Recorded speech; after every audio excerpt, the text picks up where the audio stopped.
Magandang umaga mga kapatid. So meron pong nag-comment, nagtatanong po sa atin, legal daw po ba kapagka ang pastor ang nagkasal? Ano daw po ba yung basihan para malaman po natin na totoo nga ang kasal ng isang pastor?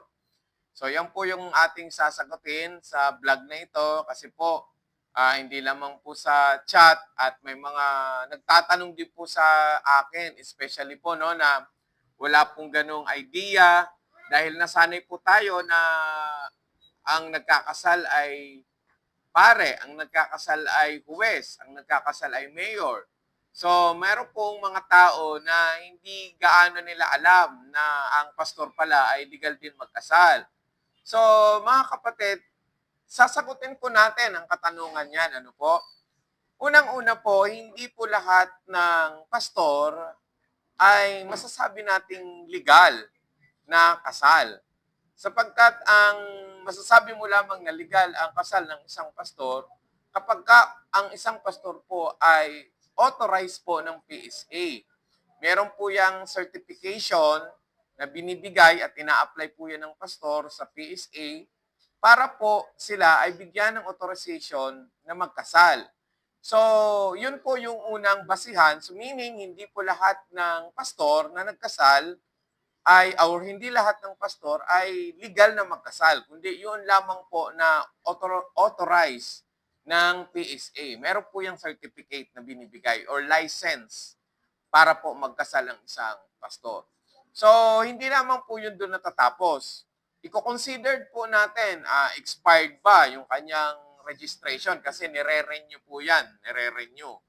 So, titingnan nyo po kung expired na po ba yung kanya pong authorization or license para sa pagkakasal. Kasi kung expired na po yun, ay mai-invalid din po yung kasal ninyo. And also, i-consider nyo po yung legalities ng church. Nag-ooperate ba talaga yung simbahan or hindi?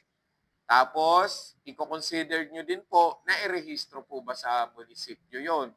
Kasi after po ng kasal ninyo, yung pinirmahan po ninyo doon sa marriage certificate po ninyo, ay kailangan may rehistro po yan 13 days no after po ng kinasal kayo. Kailangan ma-register po siya, pa-receive sa munisipyo sa loob ng 13 days para po ma-file po yun. Ano? So kung gusto nyo at duda kayo na sigurado talaga na gusto ninyong ma-verify kung talagang legit at na totoo ang inyong kasal, so after ng inyong kasal, pwede naman kayo pong magparehistro doon sa munisipyo para matrace kagad ninyo kung talagang legit na mare-registered that time ang inyo pong kasal. Ano po? So, yung po mga kapatid, ang ibig sabihin po noon ay yes po, legal po ang pagkakasal ng isang pastor, pero hindi lahat. Yun lamang po na meron pong license na magkasal. Yun po yung legalities na hahanapin talaga kapag magpapakasal kayo sa pastor. So, yun lamang po ang kasagutan ko. Marami pong salamat, kapatid. God bless.